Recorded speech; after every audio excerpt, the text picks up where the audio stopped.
Under root 5 को कैसे लिखते हो तुम लोग? 5 स्क्वायर लिख सकते हो ना, तो 5 स्क्वायर लिखोगे तो क्या हो जाएगा? बाहर में हट जाएगा। या अभी तुम यही समझो, अभी प्लस माइनस के चक्कर में ना फंसो, यहाँ पे केवल ये समझो कि इसका स्क्वायर रूट लिया। तुम लोग स्क्वायर रूट निकालने तो आता ही होगा, तो यहाँ से क्या करते हैं, जो पेयर होता है तो उसमें से एक को बाहर निकाल देते हैं, यहाँ से हाइपोटेन्यूज की वैल्यू निकल गई। अब मान लो हमसे पूछता, क्वेश्चन में पूछा है फाइंड कीजिए first sine a, second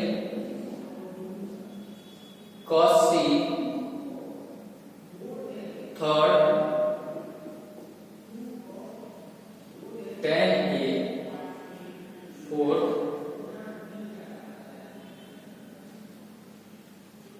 cosec c, fifth sin c into cos a। इतने की वैल्यू निकालनी है, ठीक है। इसी ट्रेंड की मैं बात कर रहा हूं जो अभी हम इसकी वैल्यू फाइंड किया है। तो देखो यहाँ पे हाइपोटेन्यूज की वैल्यू भी मिल गई, हाइपोटेन्यूज लिख देंगे 5। अब इसको सॉल्व करो, 2 मिनट का टाइम देते हैं।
चलो देखो, वेरी सिंपल क्वेश्चन था।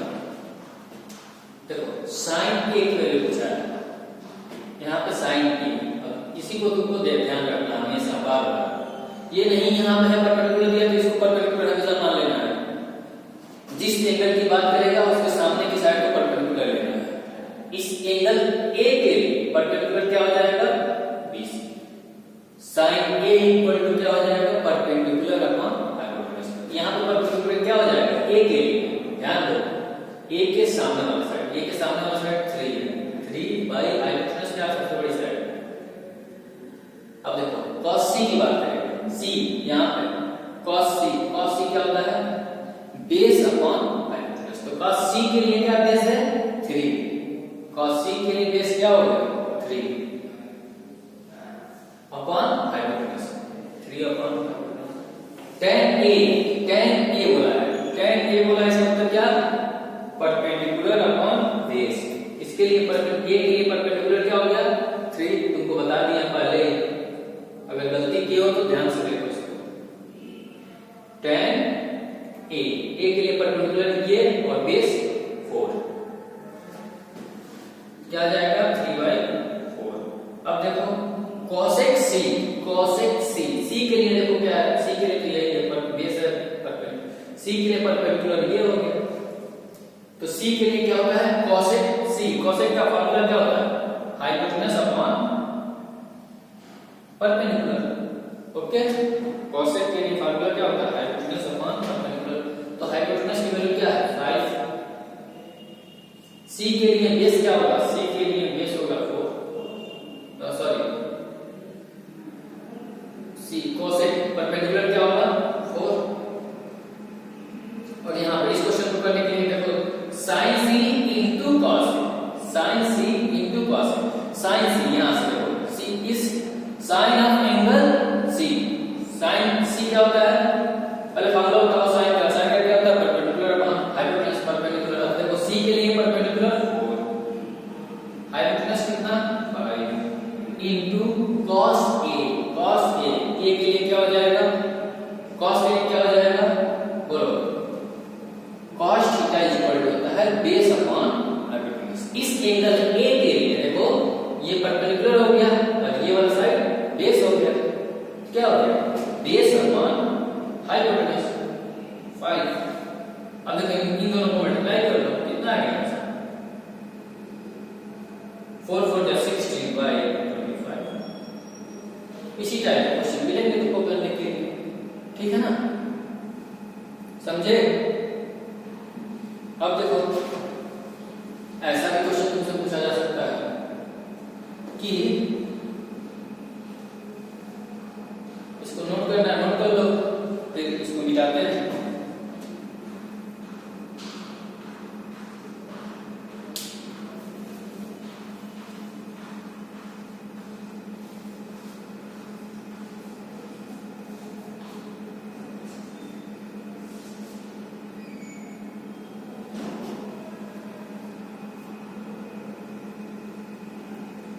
चलो देखो आगे,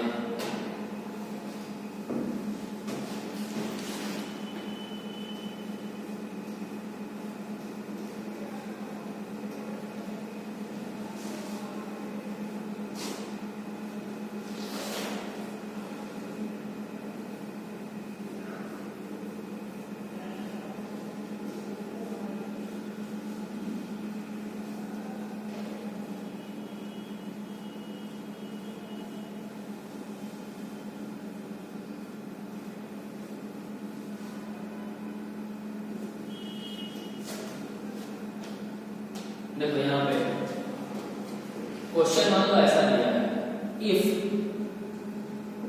sign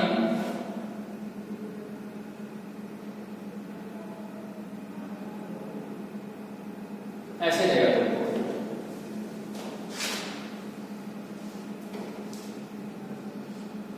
in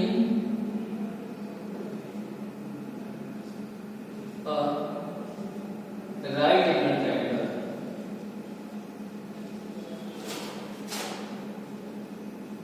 in a right angle triangle,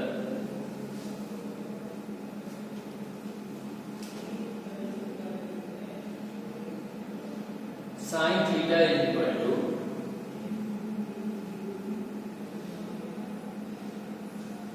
one by 2. Then find, अब देखो क्या क्या पूछेगा।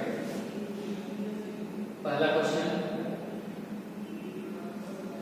cos थीटा इक्वल टू क्या होगा, दूसरा question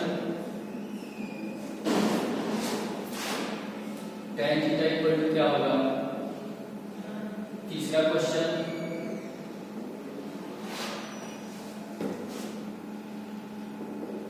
sin theta into cos theta, sin theta into cos theta, और चौथा क्वेश्चन ऐसे करते हैं,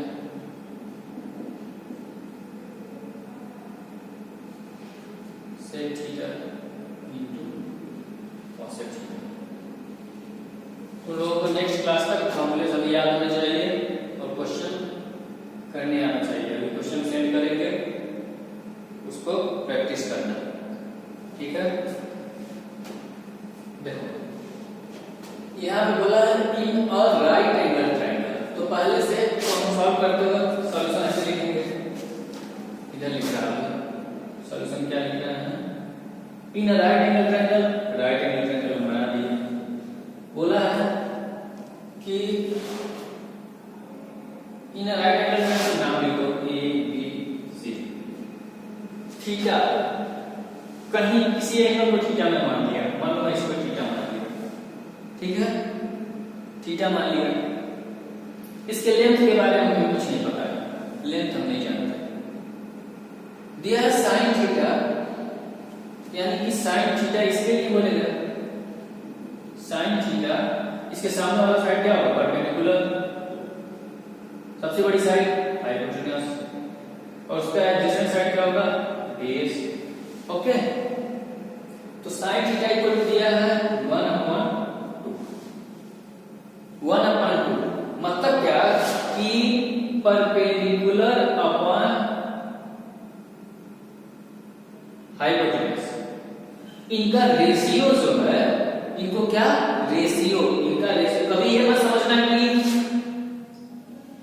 परपेंडिकुलर अपॉन हाइपोटेन्यूज दिया इसका मतलब जो परपेंडिकुलर है इसकी वैल्यू 1 आ जाएगी, ऐसा नहीं होगा, 1 नहीं होगा। क्या होगा ये हमें पता ही नहीं है कि उसका साइड क्या है, परपेंडिकुलर की साइड हमें पता नहीं है, लेकिन ये हमें जरूर पता है कि परपेंडिकुलर और हाइपोटेन्यूज का जब हम रेशियो लेंगे तो क्या होगा 1/2 हो सकता है। जैसे रेशियो का मतलब क्या है, जैसे मान लो इसी ट्रायंगल की ये 1 है, अगर 2 लिए तो रेशियो इसका क्या आ गया 1/2 आ गया, ठीक है। अगर कोई किसी का मन किया इसको 2 ले लिया, इसको 4 ले लिया तब भी आ गया 1/2। अगर किसी का मन किया इसको 3 और इसको 6 लिया तब भी 1/2, ठीक है। तो इससे हमें कैसे सॉल्व करेंगे, तो इसको सॉल्व करेंगे हम लोग क्या लिखते हैं, इस साइड का रेशियो दिया है, रेशियो हमारा 1/2 दिया है, तो इससे हम क्या लिख लेते हैं कि 1, मान लो कोई एक कांस्टेंट लगा लेते हैं, कोई वेरिएबल लगा लेते हैं, वेरिएबल कांस्टेंट में वेरिएबल मान लो x लगा लेते हैं या k लगा लेते हैं, k अपॉन एक कॉमन रेशियो है जो कट के बाद में क्या हो गया है 2k, ठीक है। तो इससे कंपेयर कर लेंगे हम परपेंडिकुलर अपॉन हाइपोटेन्यूज, तो यहां से परपेंडिकुलर की वैल्यू निकालेंगे k, 1k मतलब k एंड हाइपोटेन्यूज की वैल्यू 2k, ठीक है। ऐसा लिखेंगे जैसे कि कॉमन रेशियो k क्या है, कॉमन रेशियो का मतलब होता है जो दोनों न्यूमरेटर और डिनोमिनेटर को कैंसिल कर दे। जैसे कि इस कंडीशन में देखो क्या 2/4 है, तो यहां से 2 को खत्म करो, 1 2 से ऊपर नीचे मल्टीप्लाई किया, इस कंडीशन में k की वैल्यू कितनी है 2 आई, और इस कंडीशन में देखो क्या आएगा 3/6, इसको क्या लिख सकते हो 1/2 into 3/3, इस कंडीशन में 3 क्या है k, तो k कुछ भी हो सकता है, इससे हमें नहीं मतलब है, मैं मतलब ये बताना चाहता हूं कि जब भी sin थीटा इक्वल टू 1/2 दिया रहेगा या tan थीटा या कुछ भी, तो तुम कभी अपने से ये अज्यूम न कर लेना कि ये वाली साइड 1 है या 2 है, ठीक है। तो देखो सॉल्व कैसे करते हैं, परपेंडिकुलर की वैल्यू क्या हो जाएगी इस कंडीशन में 1k यानी k, और हाइपोटेन्यूज की वैल्यू 2, ठीक है ना। तो अब ऐसे ही समझ लो, अब ऐसा समझो कि तुम्हें इस ट्रायंगल में k एक वैल्यू है, लेंथ ही होगी, ठीक है ना, और ये भी लेंथ दिया गया, यानी किसकी वैल्यू दी गई है तुम्हें, परपेंडिकुलर की दी गई है और हाइपोटेन्यूज की दी गई है। इस एंगल थीटा की परपेंडिकुलर की वैल्यू दी गई है और हाइपोटेन्यूज की वैल्यू दी गई है, तो बेस की वैल्यू चाहिए, बेस की वैल्यू चाहिए तो हम क्या लगाएंगे, बेस की वैल्यू चाहिए अगर हमें तो हम फिर से वही लगा लेंगे पाइथागोरस थ्योरम, बेस की वैल्यू चाहिए तो पाइथागोरस थ्योरम।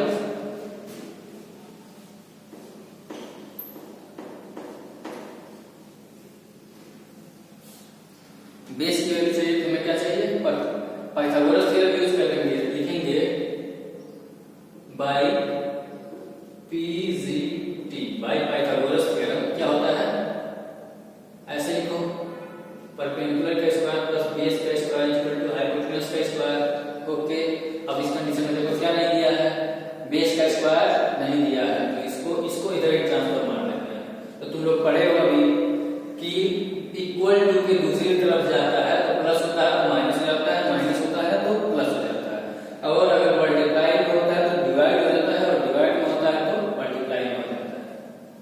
तो देखो इधर क्या है, परपेंडिकुलर प्लस में है, यहाँ पर कोई साइन नहीं है मतलब प्लस है, तो इधर आएगा तो माइनस में h square minus p square, okay. अब देखो परपेंडिकुलर बेस का स्क्वायर क्या हो जाएगा, हाइपोटेन्यूज को लिखो 2k है तो 2k का square minus pk k square, 2k का स्क्वायर मतलब 4k का square minus k square, 4k का स्क्वायर माइनस k स्क्वायर करोगे तो कितना जाएगा 3k स्क्वायर। अब बेस का स्क्वायर है अंडर रूट में लिखना पड़ेगा ना 3k स्क्वायर। अब देखो k स्क्वायर है तो k तो बाहर आ जाएगा, लेकिन रूट 3 तो नहीं बाहर आ पाएगा, क्या आ जाएगा? बेस कितना आ गया? रूट 3 इंटू के। या इसी को हम लोग ऐसे लिख सकते हैं k इंटू रूट 3, कोई फर्क नहीं पड़ता, रूट 3 इंटू के। ठीक है, अब समझो इस ट्रायंगल के बारे में हमें सभी इंफॉर्मेशन पता हो गया, जितना हमें जरूरत है इसमें हमें सभी चीजें पता हो गई। क्या पता हो गया? तीनों साइड पता हो गया, एंगल तो एक है और जो वैल्यूज पूछा है उसे आप तुरंत निकाल लेंगे हम लोग। देखो cos थीटा इक्वल टू क्या होता है? cos थीटा इक्वल टू क्या होता है? Base upon hypotenuse. देखो इस एंगल के लिए थीटा के लिए परपेंडिकुलर था तो ये बेस है, ये क्या है? बेस है, तो क्या हो जाएगा? बेस हमारा कितना है? रूट 3k बाई हाइपोटेन्यूज कितना है? 2k बराबर k कैंसिल हो जाएगा, कितना आ जाएगा? रूट 3 बाई, ठीक है ना। और tan थीटा की वैल्यू पूछो तो tan थीटा की देखो tan थीटा इक्वल टू क्या होगा? परपेंडिकुलर अपॉन, देखो परपेंडिकुलर अपॉन बेस, तो परपेंडिकुलर यहाँ पे क्या है? k अपॉन बेस क्या है? Root 3k। तो देखो k से k कैंसिल बराबर क्या होगा? 1 बाई रूट 3। यहाँ पे k से k कैंसिल किया, इसका मतलब ऊपर 0 मत लिखना, समझे? इसके साथ 1 हमेशा लगा रहता है, 1 इंटू के लिख सकते हो, तो क्या आ जाएगा? 1 बाई रूट 3। ये आ गया किसका? tan थीटा की वैल्यू आ गई, cos थीटा की वैल्यू आ गई, और यहाँ पे sec थीटा की वैल्यू देखते हैं। तो देखो sec थीटा इक्वल टू क्या होता है? हाइपोटेन्यूज अपॉन, पहले फॉर्मूला लिखो अगर भूलते हो तो, hypotenuse upon base into cosec theta equal to क्या होता है? Hypotenuse upon perpendicular. तो इसके लिए थीटा के लिए देखो क्या है? हाइपोटेन्यूज की वैल्यू क्या है? 2k और बेस की वैल्यू कितनी है? रूट 3k इनटू हाइपोटेन्यूज की वैल्यू तो वही रहने वाली है k, और परपेंडिकुलर की वैल्यू k। यहाँ हाइपोटेन्यूज 2k से k कैंसिल 2 2 जा 4 रूट 3। ऐसे लिख देंगे इसका आंसर। ये इसका वैल्यू आ गया, इसकी वैल्यू। जो बच्चे रैशनलाइजेशन नहीं जानते हैं वो इतना ही आंसर लिख देंगे तभी ठीक है। अदरवाइज हम लोगों को, जो बच्चे रैशनलाइजेशन जानते हैं उनको ये पता होना चाहिए कि डिनोमिनेटर में इरेशनल नंबर नहीं रहना चाहिए, उसको हमें रैशनल बनाना ही चाहिए। इसका आंसर हमें देखिए और कैसे करना चाहिए। अगेन इसमें क्या कर देंगे? रूट 3 से डिनोमिनेटर और न्यूमरेटर को मल्टीप्लाई कर देंगे तो कितना आ जाएगा? 4 रूट 3 बाई 3।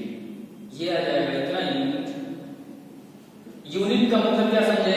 जैसे मान लो कि मीटर में दिया तो मीटर, सेंटीमीटर में दिया सेंटीमीटर, मिलीमीटर में दिया मिलीमीटर, ठीक है ना। बोल लें तुम लोग नोट। ओके, इसको नोट करो।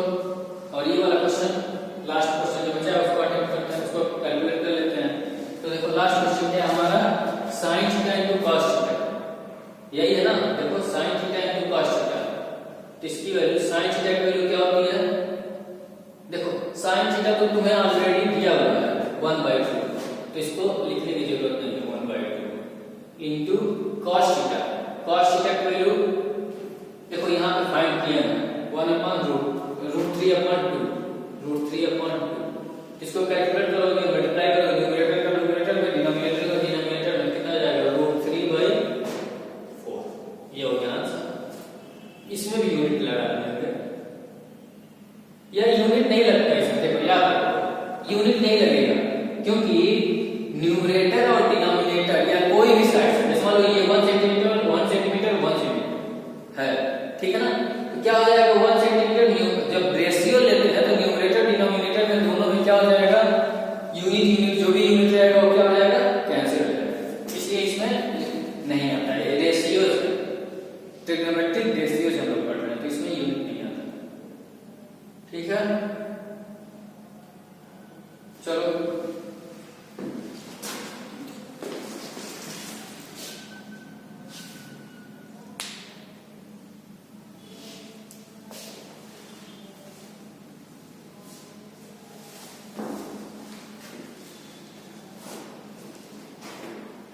चलो ठीक है, इतना कर लिया हम लोग।